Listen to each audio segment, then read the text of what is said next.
le président du CDEPS Mamoudou Ibra Kane waxee conférence de presse bi waxtaan bi nga xam ne dañu ko bëgg a sekk ak askan bi ak société civile bi le gouvernement du Sénégal les partenaires techniques et financiers du Sénégal donc communication bi dañu koy def ngir wane rek suñu ouverture pour un dialogue apaisé entre les différents démembrements du secteur de la presse suñu taxawaay boobu nag ñu ngi koy sukkandi ci appel bi nga xam ne président de la République Bassirou Diomaye Faye lancé woon na ko le 14 août dans le communiqué du Conseil des ministres gannaaw ba ñu amalee la journée sans presse le président de la République dafa invité woon à un dialogue rénové avec la presse et dans ce sens-là moom le président de la République dafa instruiroon ñii di ministre de la communication et du numérique ak ministre des finances et du budget ñu xool ak ñi nga xam ne ñoom ñooy waa presse bi nan la ñuy trouver une solution définitive et structurelle ci problème yi nga xam ne moom la ñuy soulever te ñu koy jànkonteel boobu ba léegi ci wàllu boobu nag ñun waxtaan nañu sekk nañu waxtaan réunion bu am solo ak le ministre des finances Cheikh Diba en présence du directeur général des impôts et domaines de l'époque ki nga xam ne moom la ñu relevé dernièrement muy Ablaye Diagne ñu tegoon sur la table lépp li nga xam ne moom moo concerné le passif fiscal le recouvrement des créances les ruptures de contrat moom mu dégluñu quand même avec beaucoup d'ouverture et puis ak les services des impôts mu ngi xool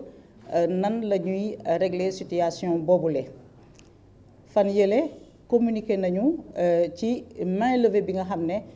service impôt amal nañu ko ci compte bancaire u presse entreprise de presse yi nga xamoon ne dañu leen bloqué woon du mois de juin jusqu'au mois de décembre ci wàllu boobu ba tey tamit il faut avouer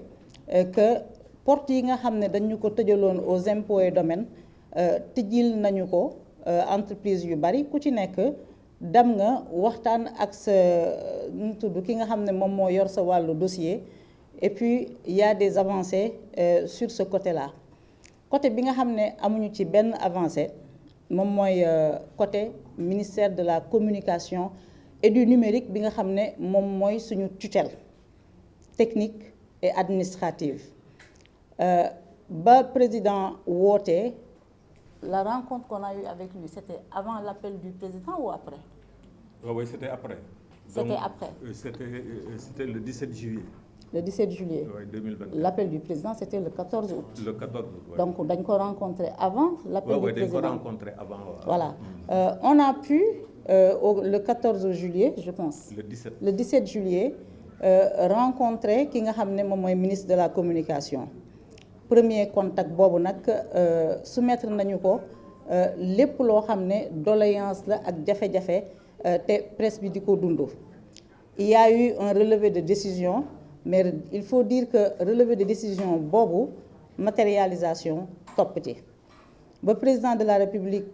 dafay son appel au dialogue rénové ñu ngi doon xaar aussi ministre de la communication ni ko son naataangoom bu ministère des finances dafee mu wooñu xool nu ñuy waxtaanee ak ñun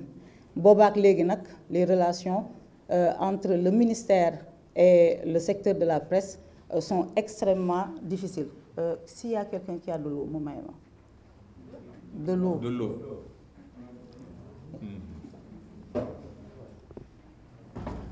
Merci.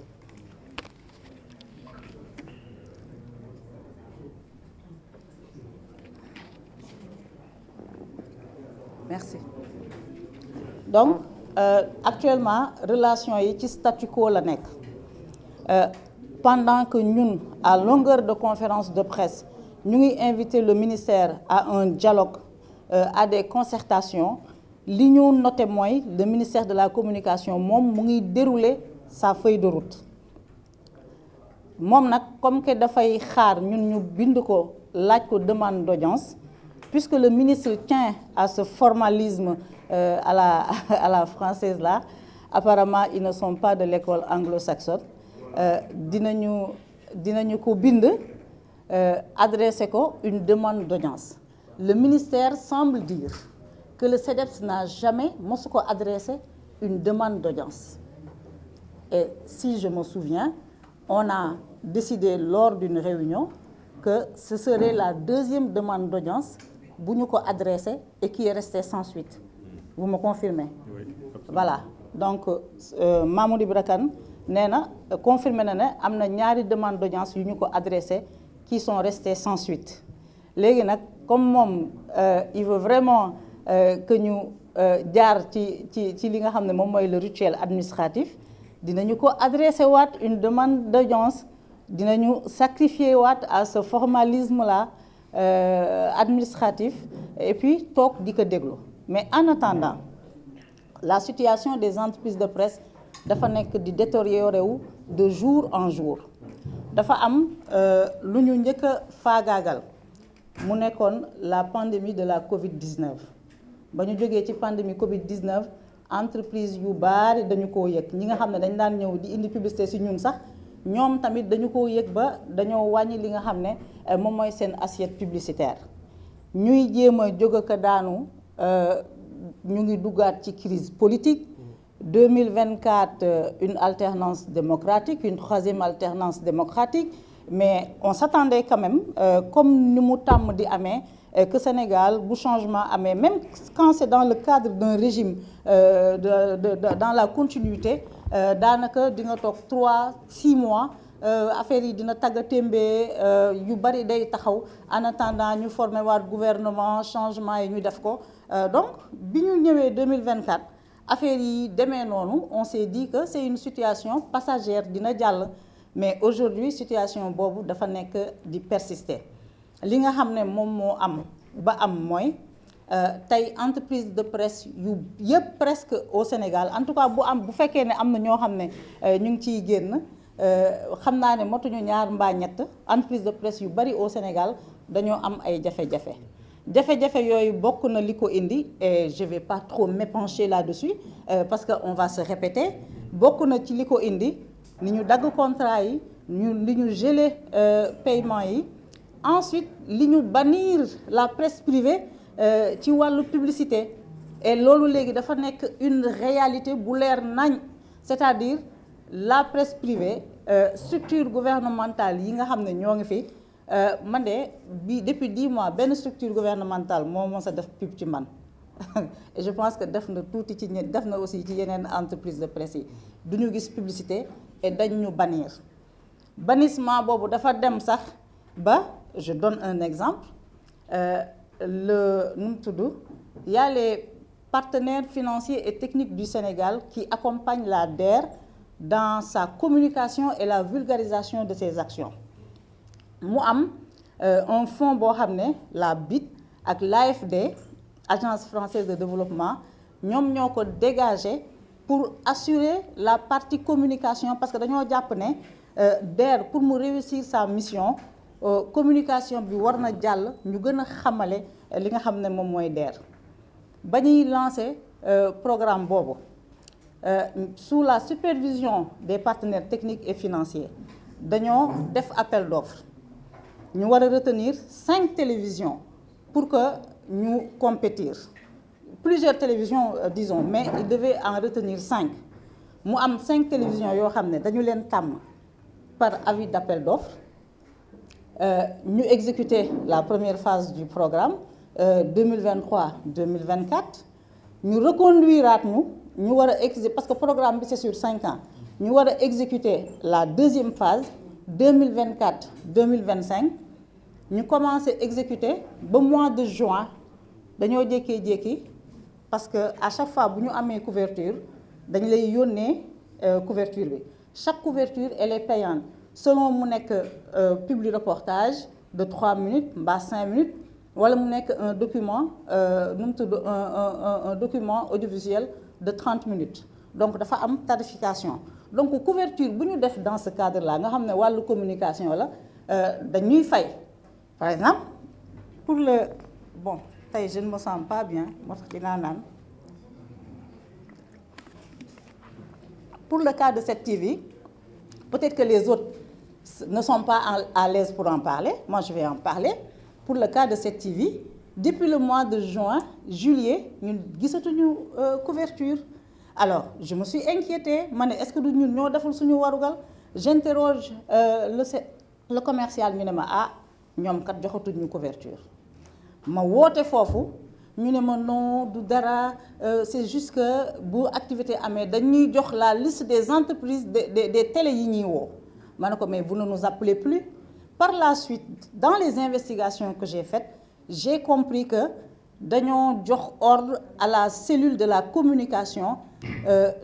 d'enlever 2 télévisions muy 7TV ak ITV sans raison ma bind leen di leen laaj des explications j'ai écrit à l'administratrice générale de l'ADER je n'ai toujours pas d'explication et là j'ai adressé une correspondance à la BIT et à l'AFD pour les informer que programme bii nga xam ne da ngeen ko teg pour accompagner la communication de la DER te ñu choisir des médias par appel d'offres pour des raisons politiciennes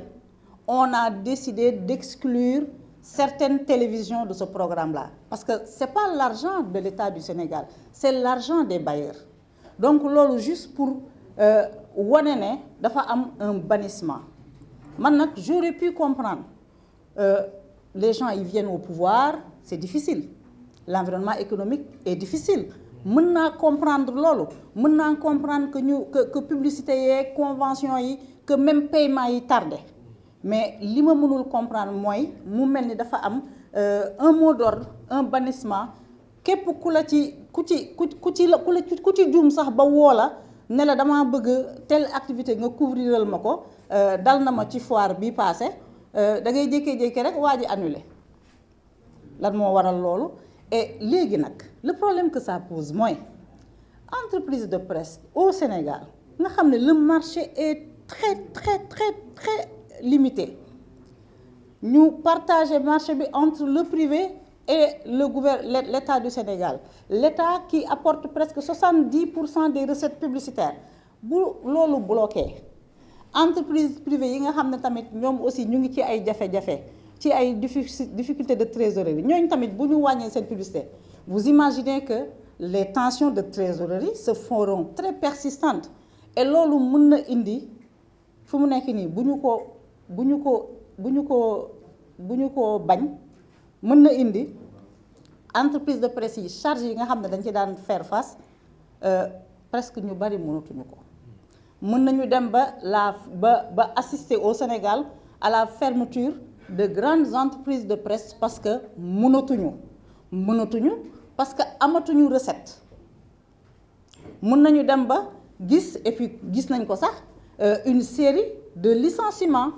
dans le secteur de la presse parce que tamit am na ñoo xam ne moi je pense que boo yenoo dara nga dem ba mënutoo le courage mooy nga waxtaan ak nit ñi xool nan ngeen di trouver solution parce que xëy na ku mënoon 50 xëy na léegi 10 nga mën gaa yaa ngi xool nan la ñuy yemalee li nga xam ne moom mooy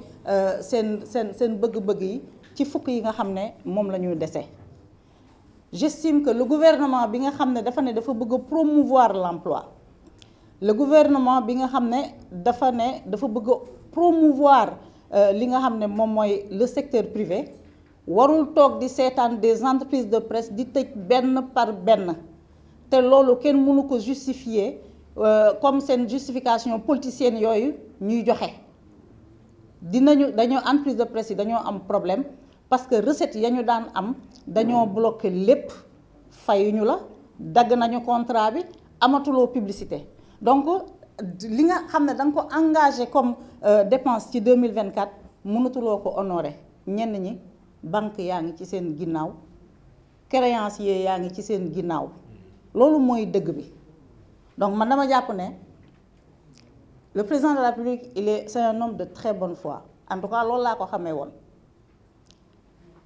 moom mënul toog di cautionner